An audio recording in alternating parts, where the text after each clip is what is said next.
अंबड परिसरातील इंदिरा गांधी झोपडपट्टी वसाहत लेखानगर येथे जुन्या भांडणाची कुरापत काढून रिक्षा चालकाला धारदार शस्त्राने मारहाण केल्याची घटना दिनांक 8 मे रोजी घडली असून रात्री 11:15 वाजता 3 जणांविरुद्ध अंबड पोलीस ठाण्यात मारहाण केल्याचा गुन्हा दाखल करण्यात आला आहे। पोलिसांनी दिलेल्या माहितीनुसार सोनाली गणेश उजांगरे राहणार इंदिरा गांधी झोपडपट्टी वसाहत लेखानगर सिडको यांच्या फिर्यादीनुसार त्यांचे पती गणेश जालिंदर उजांगरे हे रिक्षा चालक आहेत। त्यांच्याच परिसरात राहणाऱ्या गुड्ड्या एकनाथ सावंत, अमोल भिकाजी सावंत आणि भिकाजी सावंत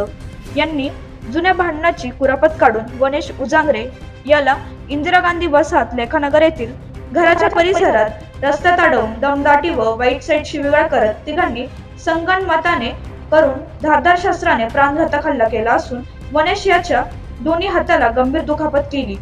घटनेची माहिती मिळताच वरिष्ठ पोलीस निरीक्षक ठाकूर, पोलीस उपनिरीक्षक पाडवी यांनी